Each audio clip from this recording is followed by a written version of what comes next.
Hi, everybody. My name is Jordan, and I'm here today to share with you some things that I wish I knew when I was in my 20s as a manager.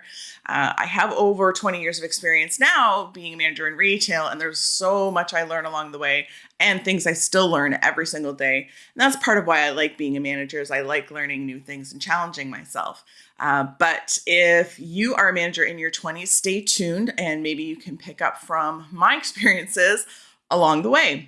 Number one is you can't make everybody happy. That was a big lesson for me. I really struggle with being a people pleaser. And one of the main reasons I wanted to be a manager is because I like helping people. But I have learned that no matter what you do, you can't make everybody happy. You try your best and you listen to everybody and you try to make the best judgments, whether it's judging benefits for the company, benefits for your store, benefits for your people. But there's a lot to juggle. And sometimes you just can't make everybody happy. I just did a video on this next one, and that is one-on-one meetings. One-on-one meetings, if you're not having them, can be some of the best use of your time. You gain so much insight into what is going on in your store. You get to connect so much more with your people. And those relationships go a really long way, especially when either they need you or you need them. You're more likely to lean into that. So whether it's needing shift coverage or whether they're going through something and they feel comfortable telling you about it, these one-on-one meetings are just priceless. Sometimes I fall off of them because I get busy, but whenever I do, I try to bring myself right back again. And that's just, you're always juggling so many things, right? But one-on-one meetings are invaluable. I never understood the value of them early on in my career, but today I really get that. The next tip I actually learned from a mentor of mine, and that is hire more people than you need. Because when you are short-staffed, who's the one that has to cover? It's usually the manager. And we pull our hairs out sometimes with all the sick calls and things like that we can have in retail. So if you had one more person than you think you need to cover everything, not only will you be better when people are off sick or have vacation or school time, it's exam time and people want to work a little bit less often, all those things that can come up, that extra body is really going to help you be prepared and cover your store so that you're not the one that's always there.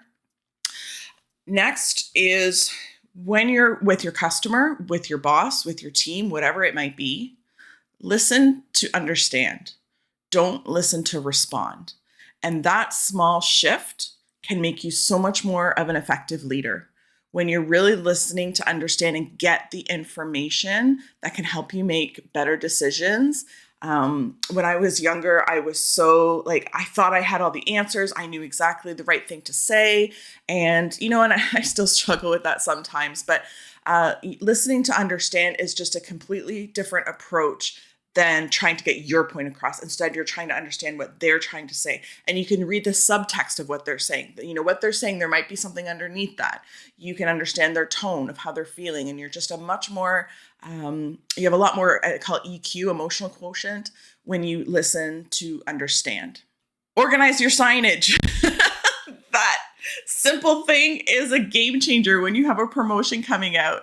And if you're a promotion heavy store, I've worked in a few of those. Organize your signage. Oh my gosh, it will pay off in spades. Just every few months, just reset it again, go back, make sure it's nice and clean. It will save you a lot of time. Next is something that I continue to work on myself, but I think I've grown a lot since I was in my 20s, but have the hard conversations. Don't avoid them. It can be scary. You don't want to hurt people's feelings. You might be scared of how they're going to respond. Maybe they're going to get retaliatory about it. Who knows? But practice having the tough conversations. Plan out how you might approach it. Plan out when and where you're going to have these conversations. And maybe I'll do a video on that, how to have tough conversations, because there are some things you can do to make them easier. But have the conversations. Don't avoid them. You're just putting things off. Things are going to get worse. You're going to get more frustrated with whatever it is you're frustrated about. So deal with things head on. Have the tough conversations. Keep a close eye on your labor regularly. I used to wait kind of till the end of the week, end of the month. I just scheduled what I scheduled. And sometimes I would run into problems at the end of the month and I have to cut back dramatically to hit my labor targets. Sometimes your bonus can be attached to your labor targets. Sometimes it's just a performance measure, but almost every retailer has labor targets. So keep a closer eye on it and check it every once in a while. Really get to know what you're spending and what you're allowed to spend and where you are, so that you don't have that huge cut at the end of the month or the end of the quarter, whatever it may be, or even worse, at the end of the year when it's Christmas. Another thing, I covered this in my things that new managers should know. So of course, this is in this list, but something I really learned the hard way is there are no secrets on your team. People talk to each other. They share everything with each other. They might not tell you about it and you might not know that they know, but everything you say to someone, only say it if you would be comfortable with everybody on the team knowing about it, because there just are no secrets. You might think you have a confidant on your team, but really be careful with that because things do get around. So be careful what you say. Here's one that I was surprised that I didn't know when I was new, because I know for me, this was very true. And that is, people want feedback regularly. They want to know how they're doing. I know that's true for me. I always want to know how I'm doing. What am I doing well? What can I be better at? But for some reason, that didn't relate to my team. And a lot of them were doing a great job. So I just assumed they knew they were doing a good job. And I really only kind of gave feedback when I needed something to change. But so much of the work that was happening was really good work that I would really benefit if people kept doing a good job of it. So most of my feedback is positive feedback now. Sometimes I have a little correction or readjustment that I'm asking to be made. But most of my feedback is really positive, and people feel good knowing that what they're working on or what they're doing is on the right track. And then they're motivated to keep doing that behavior as well. So not only are you reinforcing the behavior to get more of it, but they're more happy and engaged in the team. So think about for yourself how you like to get feedback, and know where you stand. Well, so does your team. So don't keep them in the dark, whether they're on track, whether they're off track, whatever it may be. Let them know what that is. This one I really learned the hard way. We're on to number 10. Leave a toxic DM immediately. Leave a toxic work environment immediately. In my experience, I wouldn't wait for it to change.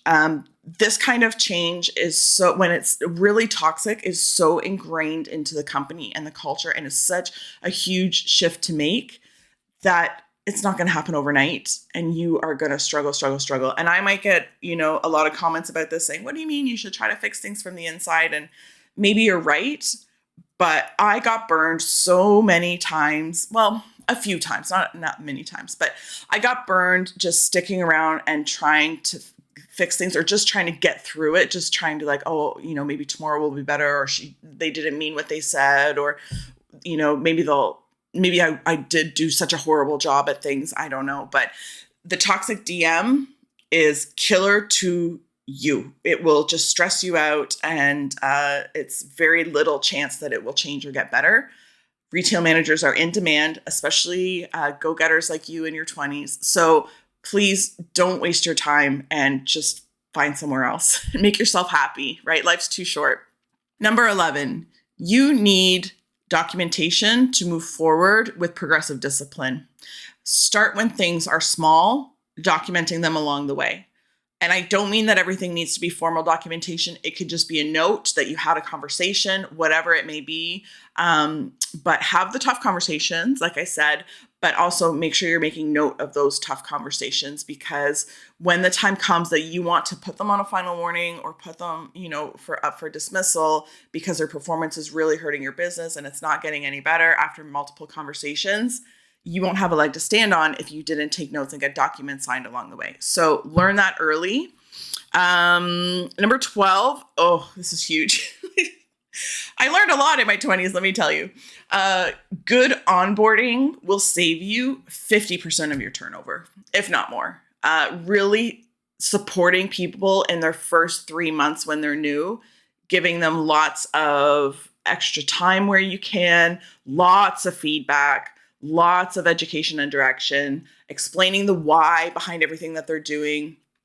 all these things to make people feel more comfortable at the beginning of their, of their role in your store will not only make them better at their job, but it will keep them there longer. And in retail, if you can reduce your turnover any little bit, it is such a game changer. It's a lifesaver. The less times you have to do all the interviews, do the recruiting, do the posting, get them trained. The first few weeks, they don't know anything. The more you can avoid that time, the better off you'll be, right? And it's the right thing to do too. Again, put yourself in their shoes. If you were new in the job, would you not want support? Would you not want reassurance? Would you not want to understand the whys behind things? Of course we would. So spend more time on onboarding than you think you need. Definitely more time than the company will give you. Go beyond that. Just because the company has a little onboarding training plan, it is not done. Probably for at least 3 months, or maybe around 3 months. Okay, next is number 13. This is, again, going back to my people-pleasing tendencies. It's not as personal as you think. And I loved my store and my peoples so much that anytime someone had something to say about it, I took it personally and got really defensive. If they were saying, oh, your store needs to do this or do that, or your team's not doing this enough, I would get really defensive and just shut it down right away. I would take it as a personal attack on me. And it's not. It's just feedback. So if you can learn to take the constructive feedback, ask for an example. So when someone's saying, your team isn't upselling enough, say, well, can you give me an example of that? Your store needs to be cleaner. Okay, great. Can you give me an example of that? So that will help you understand where they're coming from. Also, it buys you some time for that blood boiling, defensive reaction to come down. It gives you some time to take a few breaths.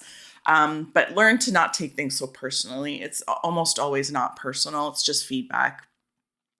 All right, we're almost there. 2 more. Number 14.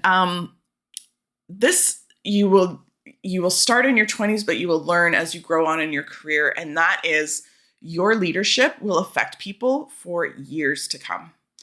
I'm finding now, now that I'm in my 40s, I could be walking down the street and someone will come up to me and say, hey, you were my manager at X and X. Wow. Thank you so much. You were such a great manager. I wonder about you sometimes and wonder where you are and hope you're doing well. And that happened to me just a little while ago. I was in my store. Someone came in my store. I've had so many employees. Unfortunately, I don't actually remember everybody, but so I didn't even recognize this person, but man, did they know me. And they said, you really impacted me during your time as my manager, and I hoped you were doing well, and it's so great to see you. And again, a lot of the reason people become managers because they like helping people. So wow, that was a real gift for me to hear that and know that I am impacting people. And yeah, so don't take it lightly, your relationships with these people, especially when you're younger. You never know where these people may land and how you might network with them down the road, or who knows? Maybe one of them becomes a mortgage broker and you get your mortgage from them. You don't know. So treat your people well. How you treat them will impact them down the road. Then we have number 15. Communicate more than you think you need to. Over communicate. People are busy. They have a lot going on in their lives. Just because you say something once doesn't mean it's imprinted on them for life. So bring things up more than you think you need to. You might know because this is your day in, day out, full-time job. This is your bread and butter. This is what you're living on. So for you, once might be enough. But for your team, it's absolutely not. Use multiple modes of delivery. So maybe you put it in a group chat and you also have it posted in the back. And I have a planner. When I have something I need to communicate to everybody, I'll put the title at the top and everybody's name, and I check them off when I get to see them and talk to them about it. But I'll also have a poster in the back, and I'll also put it in the chat. Just over communicate. It's better than under communicating and have people guessing or forgetting or not knowing or misunderstanding what you're saying. So communication, kind of like feedback, it's pretty huge. So anyways, those are 15 things that I wish I knew in my 20s, and it's a lot, but maybe there's just 1 or 2 that really speak to you. maybe you're watching this and you have another idea that, you know, a new manager, a younger manager could benefit from. So throw that in the comments, share it with everybody else watching. If this helped you at all, please throw a like and subscribe. Otherwise, my name is Jordan and I'll see you later. Bye.